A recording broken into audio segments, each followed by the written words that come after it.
मेरी माँ का जीवन। आज कई महीनों बाद माँ से मिलने आई हूँ। माँ ने मुझे गले लगाते हुए पूछा, कैसी है? अच्छी हूँ, मैंने उत्तर दिया। बचपन से ही ऐसी हूँ, बहुत कम बोलना पसंद करती हूँ। हालांकि अब थोड़ा बदल रही हूँ देवेश के कारण। वह बहुत बातें करना पसंद करता है। अच्छी हूँ मतलब खुश तो है ना, सुखी तो है ना। विवाह के 6 महीने बाद मायके रहने आई बेटी से ऐसा सवाल किसी भी माँ के लिए पूछना स्वाभाविक ही है। विवाह के बाद 1-2 बार ही आई थी, वह भी कुछ देर के लिए। देवेश साथ होता था तो ज़्यादा बात भी नहीं हो पाती थी। पग फेरे के बाद वह घूमने चली गई थी पति के साथ लंदन, फिर किसी न किसी रिश्तेदार के घर में कभी लंच तो कभी डिनर पर जाना लगा ही रहा, इसलिए आना हुआ भी तो 1-2 घंटे के लिए। इस बार तो यह कहकर आई है कि माँ के साथ वक्त बिताना चाहती है। हंसा था यह सुनकर देवेश। 23 वर्ष उनके साथ बिताए हैं, पहले 23 बरस मेरे साथ बिता लो, फिर जाकर रहना मायके। बहुत हिसाब किताब कर रहे हो, देवेश की बाहों में सिमटे उसने उसके होठों पर उंगली फेरते हुए कहा था। व्यापारी हूँ, फ़ायदा नुकसान पहले है। वह कह नहीं पाई थी कि क्यों रहना चाहती है माँ के साथ कुछ दिन। खुश हूँ, क्यों इतनी चिंता करती हो? मैंने चिढ़ते हुए कहा। कभी अपनी भी चिंता किया करो, कितनी थकी थकी लग रही हो। माँ ने हैरानी से मेरी ओर देखा। हैरानी की बात तो थी उनके लिए, क्योंकि पहले तो कभी माँ के प्रति ऐसी संवेदना या चिंता मन में जागी नहीं थी मेरे अंदर। सच कहूँ, विवाह के बाद ही बहुत कुछ समझ पाई हूँ। 6 महीनों में मैंने जैसे एक अलग ही दुनिया जी ली है। मैं हमेशा बिंदास और मनमर्जी करती आई थी। मैं कैसे समझ पाती माँ की पीड़ा को। हम 2 बहनों और छोटे भाई को पालने में उम्र बिता दी माँ ने। पापा के लिए माँ हमेशा ऐसी घरेलू महिला रहीं जिनका काम घर संभालना, उनकी ज़रूरतें पूरी करना और बहुत सारी परेशानियों से उन्हें मुक्त रखना ही रहा है। पापा ने तो कभी माँ को प्यार भरी नज़रों से देखा तक नहीं, यहाँ तक कि ललचाई दृष्टि से भी नहीं।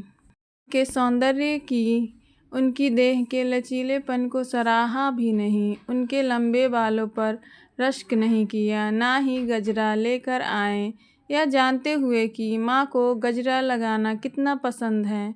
कभी उनके साथ बैठकर वक्त भी नहीं गुजारा, कभी बात की भी तो पैसों को लेकर या हिदायत देने के लिए कि तुम्हें ना समय प्रबंधन आता है, ना ठीक से गृहस्थी चलाना। पैसा बचा कर रखना तुम्हारी जिम्मेदारी है। जब पापा अपना गुबार निकाल जाने लगते तो माँ कैसे उन्हें हसरत भरी निगाहों से देखती थी। अब समझ सकती है कि वह ऐसा क्यों करती थी। माँ पापा के चेहरे पर अपनी जगह तलाशती थी, अपने लिए उनके होठों पर प्रेम से सराबोर मुस्कान ढूंढती थी। मुझे इस बात की खुशी है कि तेरी अकड़ में कमी आई है। प्रेम जादुई होता है ना माँ, तुमसे बेहतर और कौन समझ सकता है। क्या मतलब? माँ चौंक उठी थी और मैं अनायास अपने मुंह से निकली बात से ध्यान हटाने के लिए बोली, तुम अपना दब्बूपन कब छोड़ोगी? विरोध की थोड़ी बहुत झलक दिखाना गलत नहीं होता। अपने लिए जीना स्वार्थी होने की निशानी नहीं, बल्कि जो जीवन मिला है उसके लिए ईश्वर को धन्यवाद कहने का एक ढंग होता है। माँ की आंखों में न जाने उस पल कितने सपने तैरते दिखे मुझे तसल्ली है कि तू खुश है। देवेश अच्छा पति है, माँ जैसे सचेत हुई। पति से ज़्यादा दोस्त हैं, तभी बहुत कुछ सीख पाई हूँ और प्रेम के एहसास के भीतर छिपे सच सच को भी जान पा रही हूँ। कैसा सच? यही कि प्यार को जो महसूस कर लेता है उससे हमेशा जुड़ा रहता है, बेशक समय के साथ उसे कहीं छिपा कर रख दे। पर प्यार कभी मरता नहीं और एहसास को मरने भी नहीं देता है। फिर तुमने क्यों कभी जीने की कोशिश नहीं की माँ? अच्छी बात है कि तू प्रेम को जी रही है, समझ पा रही है, पर इतनी भी विद्रोही नहीं बन मुझसे ही सवाल करे। मुझे बहुत काम है रसोई में, पूरा जीवन तो इसी रसोई में बिता दिया। कभी मन में इच्छा नहीं हुई कि एक बार तो कभी पापा तुमसे कहें कि वह तुमसे प्रेम करते हैं, उनका तुम्हारे बिना कोई अस्तित्व नहीं और जिनसे प्यार करती थी उनके ख्याल ने कभी आपको बागी नहीं बनाया। एक बार भी मिथिलेश काका से मिलने की इच्छा नहीं हुई। आवक खड़ी माँ मुझे ऐसे देखने लगी मानो मैंने उसके पाँव से ज़मीन खींच ली हो। क्या बकवास कर रही है स्वीटी? तुझे यह सब कैसे पता? मैं मिली हूँ उनसे, मेरे ससुराल के बगल वाले घर में रहते हैं। उन्होंने ही बताया कि तुम और वह बचपन में पगडंडियों पर साथ चलते चलते ही जवान हुए। मेरी बात सुन। माँ माथे पर हाथ रख रसोई में रखे स्टूल पर बैठ गईं और बहुत अजीब सी नज़रों से मुझे देखा। पता नहीं उनमें हैरानी थी, अफसोस था या पीड़ा थी, बहुत कुछ था उस पल उनकी नज़रों में। माँ एकदम चुप बैठी थी, जैसे किसी को कुरेदा जाए तो वह भीतर ही भीतर अपने घाव को सहलाने की कोशिश करता है। माँ भी शायद खो गई थी। सच में वह सोच रही थी अपने बचपन के साथी मिथिलेश के बारे में।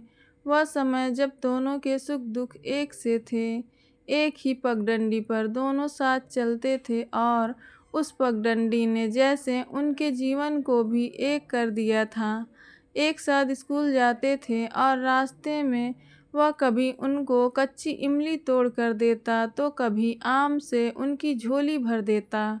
दोनों ने मन ही मन तय कर लिया था कि बचपन की यह दोस्ती बड़े होने तक कायम रखेंगे। कॉलेज तक वे साथ रहे। फिर मिथिलेश आगे की पढ़ाई के लिए कोलकाता चला गया और वहीं उनकी शादी कर दी गई।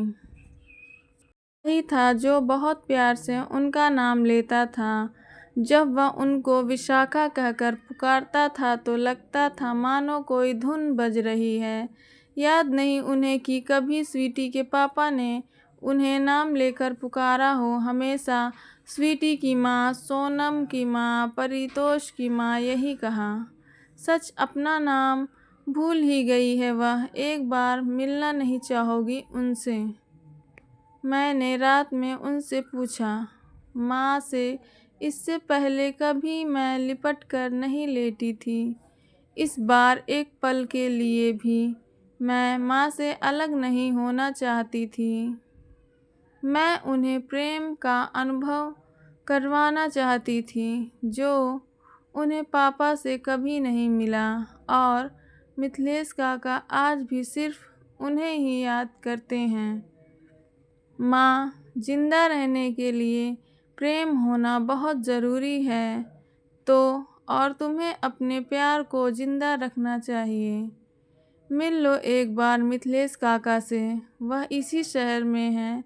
मैं उन्हें अपने साथ ही लाई हूँ, होटल में ठहरे हैं। अब क्या करूँगी मिलकर स्वीटी? क्यों अतीत को वर्तमान में उलझा रही हो? जो बीत गया उस पर धूल पड़ी रहने दो। एक बार अपने मन की बात तो कह दो। क्या हो जाएगा? कुछ नहीं। तुम्हारे चेहरे पर रौनक तो लौट आएगी। जब जब मिथिलेश काका के बारे में सोचोगी जीने की उमंग तो पैदा होगी। और उन्हें भी हक है कि वह एक बार तो तुमसे मिलकर जान लें कि तुम उनसे प्रेम करती थी। इसमें कुछ गलत नहीं, बेशक मन ही मन तुम दोनों एक दूसरे से प्रेम करते थे, पर कभी कहा तो नहीं।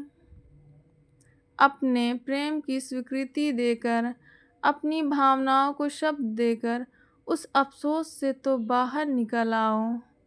स्वीकृति का अधिकार तुम दोनों को है। उस स्वीकृति के सहारे जीना आसान हो जाएगा तुम दोनों के लिए। तुम बस एक बार मिल लो मिथिलेश काका से। माँ ने कसकर मुझे सीने से चिपटा लिया। उनके निस्तेज चेहरे पर रौनक की चमक दिखी। सुबह माँ ने मुझे चाय का प्याला